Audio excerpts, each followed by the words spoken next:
Peter Brock has done it again. Of course, electrifying time at Bathurst this year to take pole, but unfortunately not the race. Alan Jones, your team, Tony Longhurst, sitting in second position there as they go out for the warm-up, and that car looks beautifully prepared as it always is. Yes, Darryl, those cars are magnificently repaired. He's got a great workshop up there in Queensland, and of course Frank Gardner oversees the whole operation for him, and the cars really want for nothing in their preparation. Now, this should be a bit of a dogfight out here today because the turbos have been playing up on the Sierras with the heat. Dick Johnson had a lot of bad luck in practice and only really did a few laps. That's why he's so far back on this grid. So he'll be out with, I guess, a lot of boost turned up.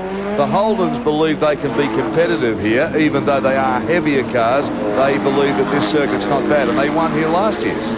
Yeah, well, that's right. It's a known fact that the turbos don't like the heat, but Darryl, it's also a known fact that there's so many of them that they're going to have a lot of retirements before the Holden in its present form is going to win here today. It's a bit like throwing mud up against a wall. Okay, let's have a look at the grid. As we said, Peter Brock is on pole and Tony Longhurst, car 25 on the second spot. Andrew Miedecke is sitting in another Sierra. Then Glenn Seton, good time from him in the Ford Sierra. John Bowe is sitting there, and then Colin Bond. Dick Johnson way back because of that problem. Jim Richards, the fastest of the Skylines, with Percy, the best of the Commodores. Allan Grice, he loves this place and really drives well. Mark Skaife, Brad Jones, George Fury, that'll be a good battle. Neil Crompton and Neville Crichton, Chris Lambden in the Commodore, Wayne Park also on a Commodore, Kevin Waldock in a Ford Sierra way back. He's a privateer these days, but spending a lot of money with other teams. He actually owns the Longhurst car, is that right? Neville Crichton, yes, he joined the team last year. No, Waldock. I'm sorry, no, he doesn't own the Longhurst car. Okay, running with a little help from that team, I noticed, in the same tent, so that's probably where I've got that from. Murray Carter, by geez, an interesting competitor. He's been around for so long, and he's driving a Ford Sierra. He always seems to come up with a car that is of the current model when he's racing, and you can see them now weaving around, particularly Grice throwing the Holden around, and also Crompton trying to warm up the tyres. That's a marvellous shot, isn't it? It looks like Sydney Harbour Bridge about 5 p.m. A Channel 9 car park. All getting warmed up. Now, as we said, there's another very interesting entrant in this, and it's the Mercedes-Benz of Phil Ward, car number 8. It's actually being sponsored by the National Heart Foundation of Australia. And we'll see if we can pick up a shot of that car for you during the race, because it's a wonderful cause, and that's a non-government, non-profit organisation, and they're going to be doing a lot of work around the shopping centres and racetracks and all around Australia, actually, for the National Heart Foundation of Australia. And there's the Mercedes coming to shot now. It looks a beautiful car, Allan, and that's an unusual sponsorship, and motorsport these days is finding its way into these community services. Well, it's right, but in Europe this has been going on for a long time, because motorsport is a highly technical, highly colourful sport, and it's good to see these sort of organisations getting in there, because I think they can benefit one another. Okay, so we hope to get a shot of that car for you as you go around. It's very well turned out, and Phil Ward over the years has certainly turned some beautiful cars out. He always makes sure that his equipment looks first class, and it's just tucked in behind. There it is now, in shot for you.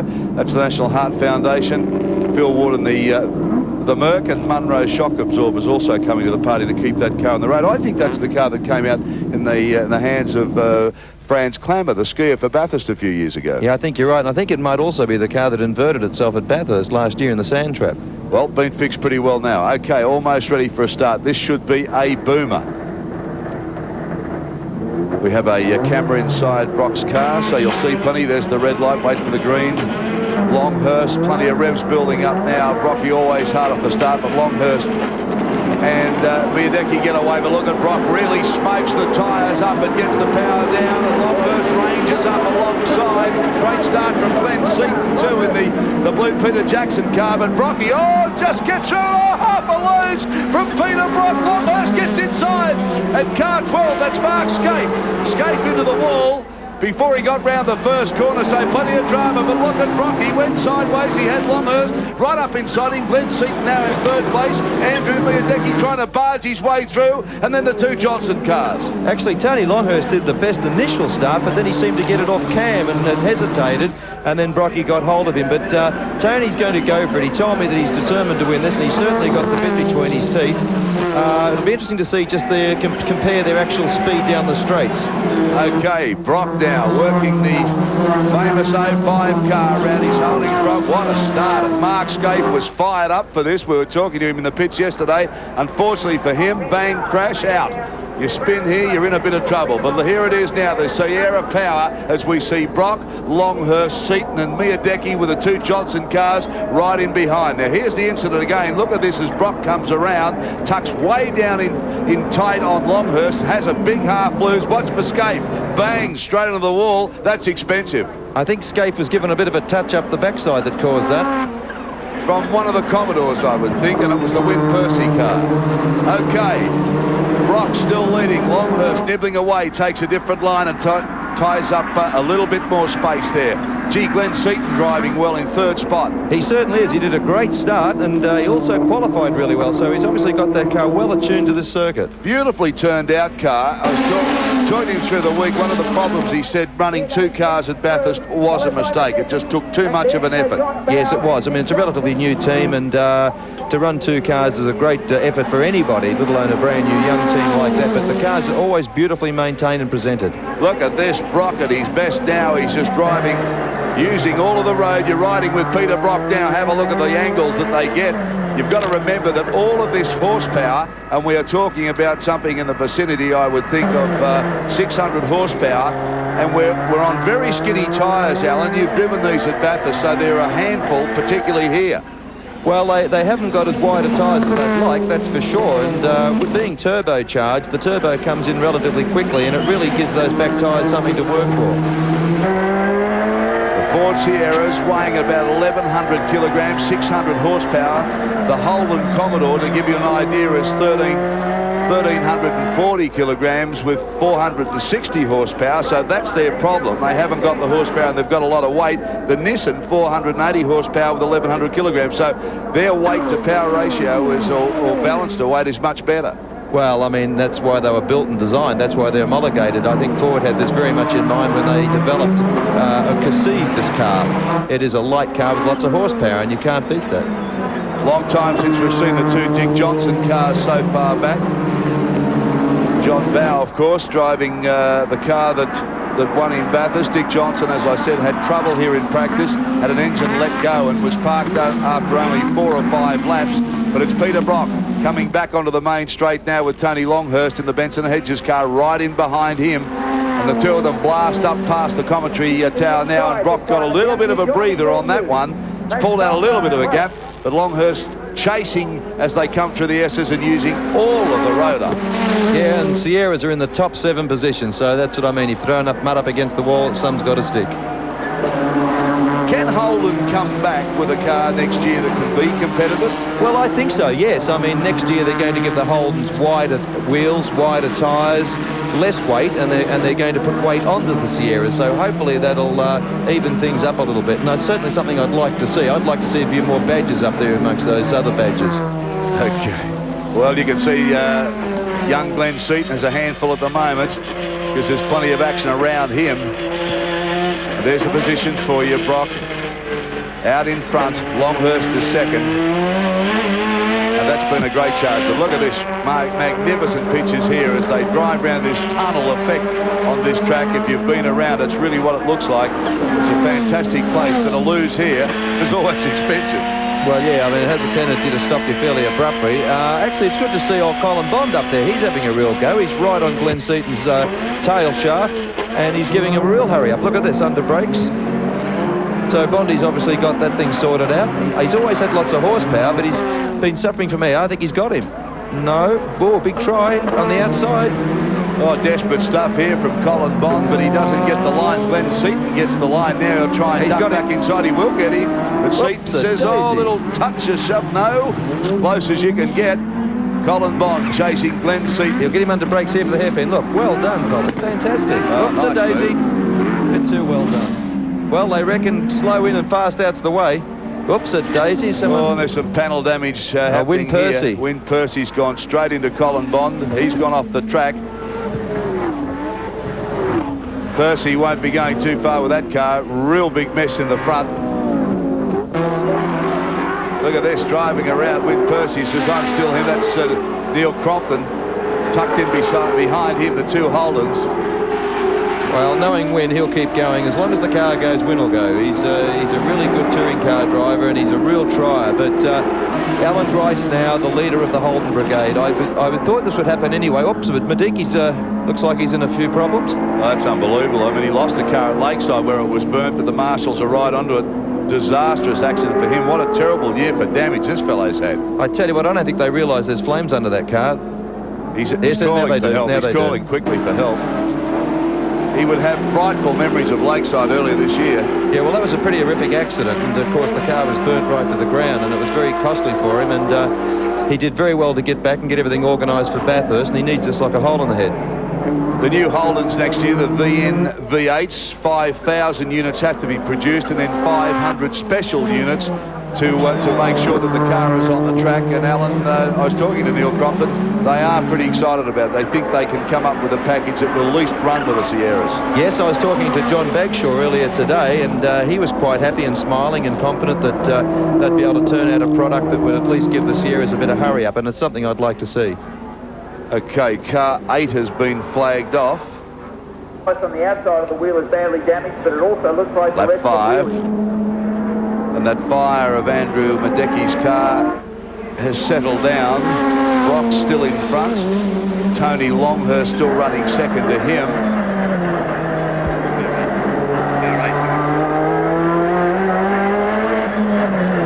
Okay, as you watch Peter Brock at work, we'll take a break and be back shortly. Peter Brock, the man they call the King of Bathurst. You're sitting in his office now, watching him at work at Adelaide. Tony Longhurst running behind him, acknowledges the flag marshal there. Hand out. Actually, they're throwing a red flag out, Darryl. They're obviously stopping the race. Well, I mentioned that the car 8 had been flagged in. The two BMW M3s. The two BMWs have gone in. And this is quite a mess. Actually, there are cars strewn all over the circuit. The red flag is out. That was what Peter Brock was indicating to Longhurst. He was saying, shut it down. We've got to obey the red flag. And a bit of carnage out there, Allan. There's cars all over the place. It started off that the black flag came out for the car number 8, which was the Mercedes-Benz. Yeah, you mentioned the Mercedes. All this carnage going on. He's probably got the best sponsor. And there's Andrew Miedecke's car, and it really probably looks worse with all that foam all over it. But as I said, he lost one car earlier this year at Lakeside through fire, totally burnt, destroyed the car. That's one of the BMs parked. Now let's have a look at the incident here. Here's the BM goes inside, and that's Laurie Nelson's Mustang. And oh, big lift there as he goes over the top of the bumper. That's Peter Doolman in the BM. And that was Laurie Nelson in the Mustang. Well, just as well it wasn't centre. He'd be fined $100,000 for that. Well, the car's now pouring through. They've obeyed the red flag, of course. They've come down. That's the red flag out there. Glenn Dix letting everybody know that the accident on the other part of the circuit that they obviously can't see. They're getting rid of the cars off the circuit. We'll take a break and we'll be back shortly.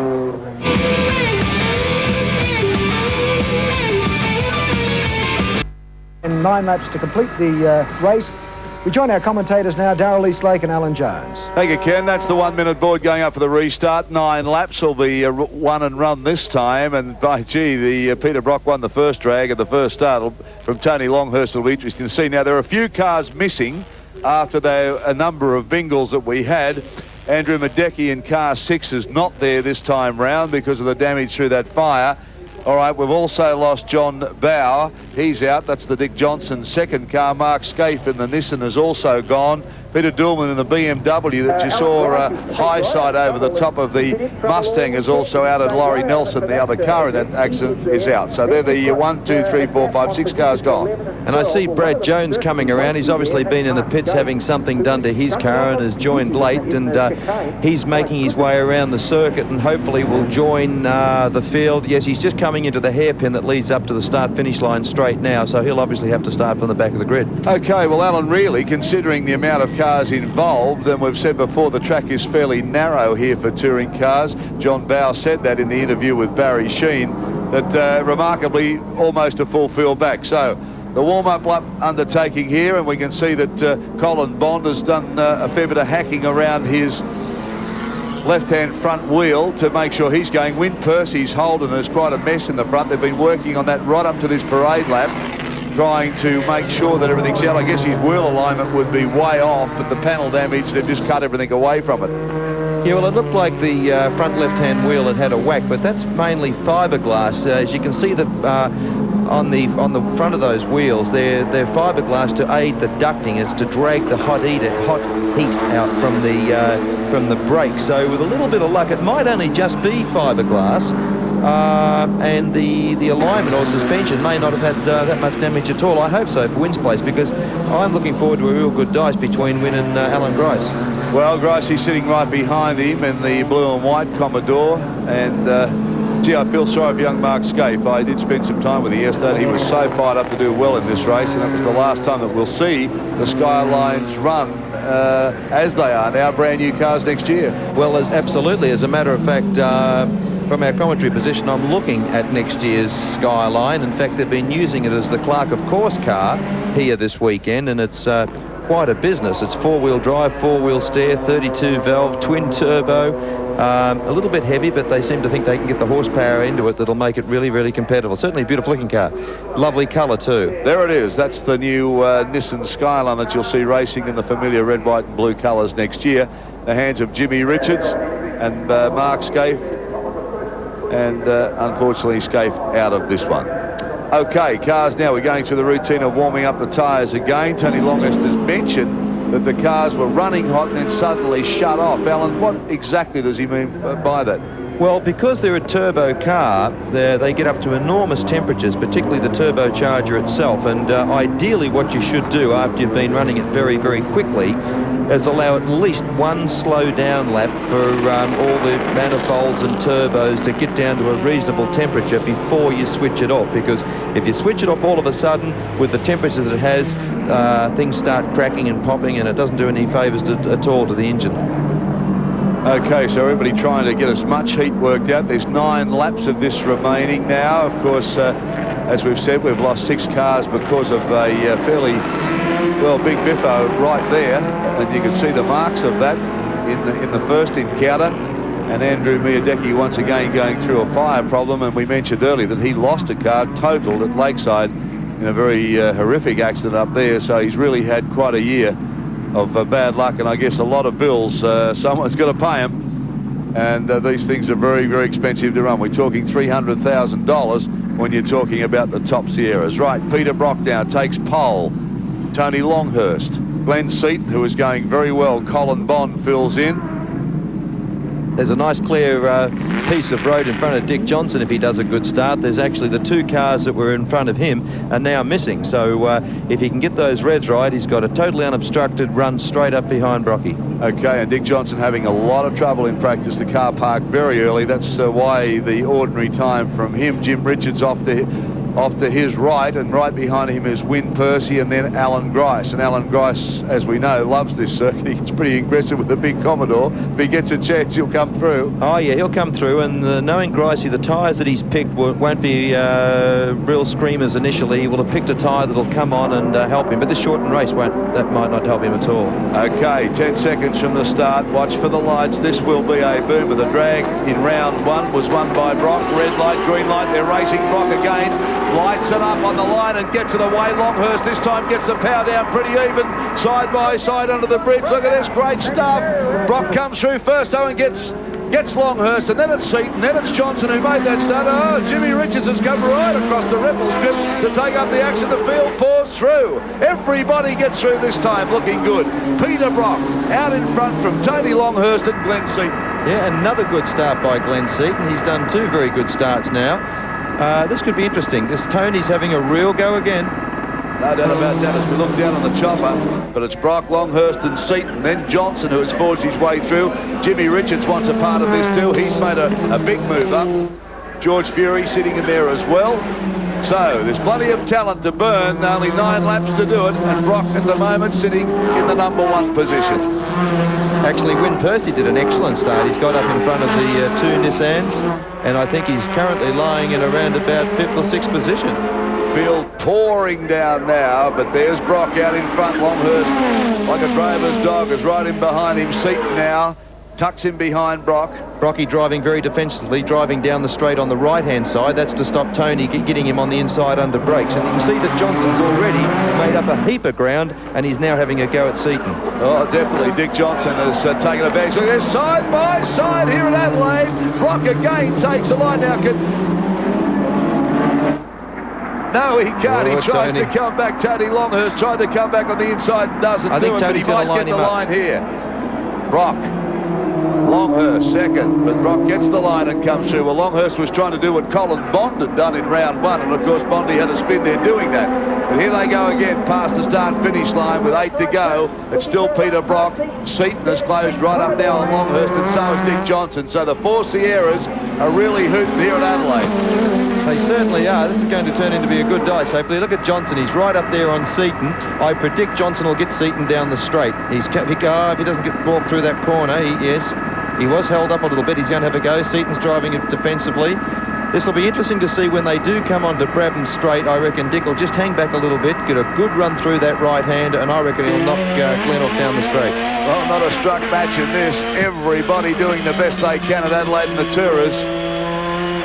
And you're riding with Glenn Seton now. That's the A end of Tony Longhurst's car. You can see with Brock up in front. Young Seton doing the best he can to hang on to him. He's got Dick Johnson in his mirrors. So it's a pretty busy time for young Seton at the moment. That's Brock though. He gets a little buffer now. Oh, and look at Johnson riding high on the ripple strips as he comes through, trying to get a run through on Seton. Let's see if AJ was right.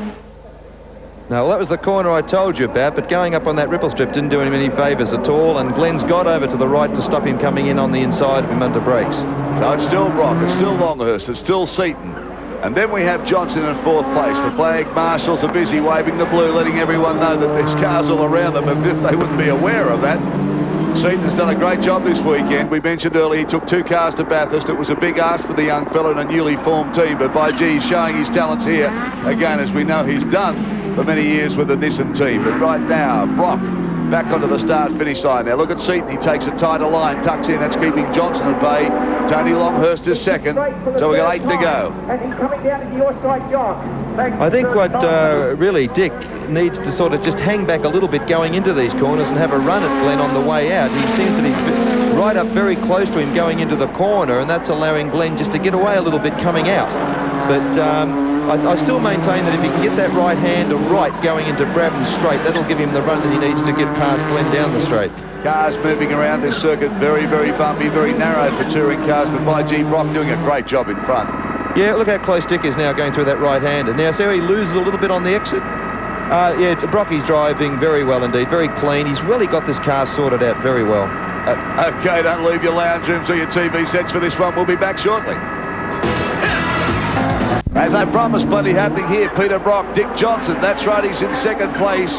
Then Seton, then Longhurst, Percy and Jimmy Richards. Now let's have a look at how Johnson moved back into 2nd place. It was the end of Decatterville Straight with a great bit of driving. Here we go now, and you can see here that Glenn Seton had gone fairly wide. Longhurst tucked in under Brock, and all of a sudden Dickie Johnson made the big run down the outside, or the inside really. Yeah, well, he got that right-hander just right. I mean, Dick doesn't suffer in the horsepower department, so he got that corner just right coming onto the straight. He got that lead up and was able to pass the 2 cars down there. Whoops-a-daisy. Oh, and there we go. Brock has gone off. Brock has had a big slide as we've just come back live after showing you what Johnson had done. Brock lost it and went smack dab in the wall. What was he telling Barry Sheen about correction? Exactly. He's done a Barry Sheen on his own car. Consistent of nothing else. Watch this. Dear me, dear me. Peter Brock had been doing it all right. Dick Johnson, remember, was way back in 5th spot, had charged his way through. Here's a replay. Now, this is Peter Brock as they line up. He gets the car totally sideways. Look at this, all the understeer in the world, and bang, thank you. I think that was pressure applied by Dick. I think Dick caught up to him so quick. I think he probably surprised Peter, because Dick passed the 2 cars immediately behind him, got right up on his back bumper so quick, and I think that Peter, quite frankly, got a bit of a shock and just overdid it. Geez, I'd like to have the panel beating business here this afternoon. There's a fair bit of panel damage. Someone's going to make some money. Well, the crowd gone mad now as Tricky Dicky really throws the thing around and puts plenty of stick down on the ground too, getting the car in all sorts of shapes. He wanted to win this pretty badly. Motor racing is so fickle. I mean, the guy has a dreadful practice session, has all sorts of engine problems. They lose a car in the first heat. Here he is now, leading. Yeah, well, that's right, you see. I mean, but at the end of the day, I guess if it all comes right in the race, that's what counts. Sure does. Dick Johnson, El Supremo in touring car racing here in Australia for the last 2 years. Longhurst still hanging on, but he's lost a bit of ground there. So we'll pick him up for you and recap, because there's been so many changes in the last couple of laps. At 6 out of 9 completed. Glenn Seton is still hanging on. Win Percy has done pretty well too. There's Longhurst in 2nd place. Brocky up now and Brock is back into 3rd place, so can he catch him from there? Then Win Percy, then Jim Richards. So that's the positions. Then Colin Bond, George Fury, Neville Crichton. Neville Crichton. That's how they're running at the moment. 17.25, 5, 16, 2 and 4. We've lost Seton somewhere along the line. I'm not sure where. But Glenn Seton, after a very promising drive, has suddenly gone missing. But that's happened to a number of people. I just see Glenn Seton pulling into the pit, so the car is obviously still drivable. It's obviously not damaged at any cost, but just not going well enough. Riding with Peter Brock now as he tries to get back on Longhurst and Tricky Dicky Johnson. Can he do it? Let's watch the King at work.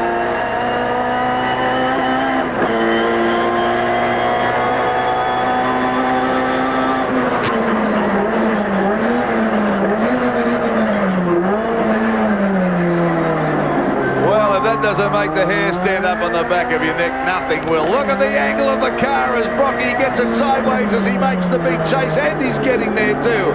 Engine really revving. You can hear the Sierra doing everything it can to bridge the gap. Brocky charging. There's Longhurst. You can see him now. Can he catch him? Peter Brock doing everything late on the brakes. Slammed the wall. Obviously the car is handling all right, Alan. Yes, I was just having a look at that, Darryl. In fact, I don't think he's touched the wall because he went out on, there was the back left-hand side of the car that would have been damaged, if at all. And I think Brocky's been lucky and not done hardly any damage to the car at all. Well, he's really throwing it around, as we know Peter Brock can do. Dick Johnson had done it earlier to come from 5th and snatch the lead after he forced Brock into a mistake there. There's Win Percy and Jim Richards in the background, but Brock at his very aggressive best at the moment, trying to catch Tony Longhurst. There's the gap between 2nd and 3rd, and there's only 2 laps to go. Can he do it? No, I would say in a word, Darryl. I think the tyres actually have done tremendous work here. They put the tyres on the outside of the concrete wall, and he's obviously slid in, touched them. They've done their job, and it's saved the car. Looking down at Peter Brock in car 05. Dick Johnson is way out in front now. Of course, Johnson drove magnificently to do that. There's Dick Johnson. Here's Tony Longhurst booming on behind him. There's Peter Brock using all the road. Listen to the crowd. They're revved up. They're trying to get them all together again, because whilst they were there, it was fantastic. But Dick Johnson showed his class by, gee, he drove very well to come from 5th and take the lead, forcing Peter Brock into an error. But that's not the situation as we see it. There we go. Peter Brock chasing Longhurst, who is in 2nd place. Then Win Percy with a damaged Commodore hanging in there in front of Jim Richards. Actually, Win's going really well. He's holding off the 2 Nissans, and he's got that damaged bodywork, which wouldn't be helping aerodynamically.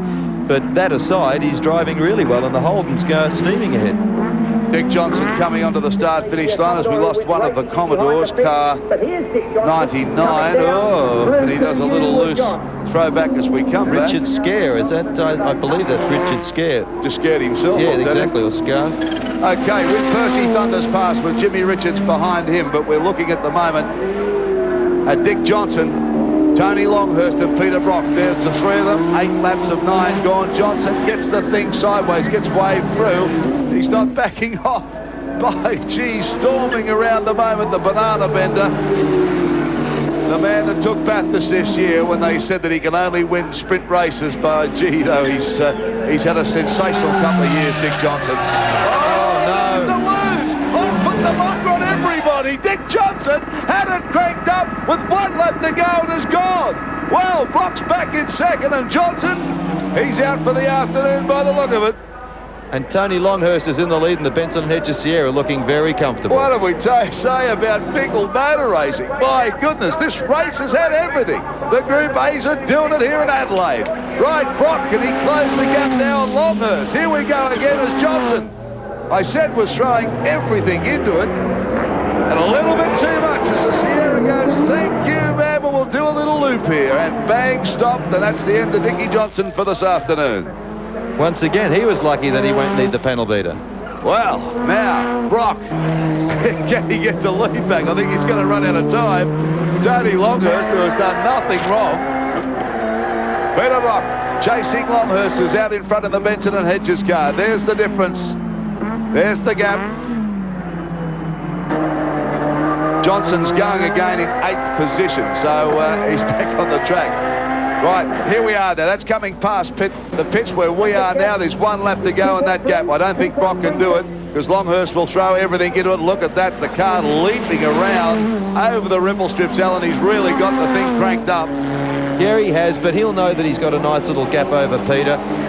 Even if he just slows down a fraction, Peter's got to catch him, but then, of course, he's got to pass him, and that's a whole new ball game as well. Okay, final lap. It's been an amazing race, this, though, hasn't it? I mean, we've seen a bit of everything. It's certainly had its incidents, that's for sure. Touring cars in Adelaide, they're always pretty special. Well, that's right, because as I don't know who it was before, they said it was a very narrow track. I don't believe it's all that narrow. I mean, it's 2 or 3 cars wide, that's all you need, but it does produce some good touring car racing every year. Very slippery surface. It is, yes, it is a slippery surface. In fact, that's why the Ferraris are having trouble. They just can't get the traction. And obviously with the narrow tyres on the Sierras, they've obviously got some traction problems as well. Well, I know the boys would like this because Tony Longhurst said to Barry Shen that he thought it was a fantastic race the first time round and he was running second. Now he's leading. He think it'd be a great race. Oh, yeah, Tony does like this place. I know that Frank Gardner will be absolutely delighted. They've actually altered this car a little bit from Bathurst. They've actually altered the compression and raised the boost because it is a sprint race. They can ask a bit more of the engine, and that's what they did for this particular race, and it's paid off. And it has paid off well. Okay, well, Tony Longhurst now coming on to the main straight area. He'll take the checkered flag ahead of Peter Brock after a magnificent Group A race here at the Street Circuit of Adelaide, and Tony Longhurst takes the checkered flag and wins this one from Peter Brock, who is second, third, a long way back. That's going to be Win Percy. Great drive considering the damage on his car. Then Jimmy Richards pours through, then Colin Bond, and then George Fury and Dick Johnson coming through after leading the race and going out with a spin. Well, that was a beauty, Al. It certainly was, Darryl, and don't forget there's another one tomorrow, and I believe the overall winner is the aggregate of the two, so tomorrow's is certainly going to be on for young and old. Okay, Group A touring cars, don't miss them tomorrow. They'll be very, very special. Tony Longhurst in first, Peter Brock second for you, Win Percy third. Tony Longhurst acknowledging the crowd here. Beautifully turned out car, Allan, and I know that you had a lot of fun at Bathurst and put up a great performance with this team. It's an excellent team. The cars are beautifully prepared. Campbell, the chief mechanic, does an excellent job. Greg, Gary, all the boys, they do an excellent job preparing these cars, and of course under Frank it's just so professionally run. You know, a driver couldn't want for anything more, really. All right, Alan Jones, thanks very much. We'll take a break. We'll be back with a lot more from Adelaide. Stay with us, Australia. The front brakes were fading on everyone's car, and I was tempted to wind to the front. I could see Brock and Dick locking up at the rear, so I just left them a balance how it was. and eventually that's why everyone was spinning off the track. Their back brakes were locking up because of the heat. Well, you were lucky you didn't get involved in it. Anyway, brilliant race and really deserved win. Involved in it. Hello, Barry. Hello, Winnie. How are you? All right, mate. Well done, Tony.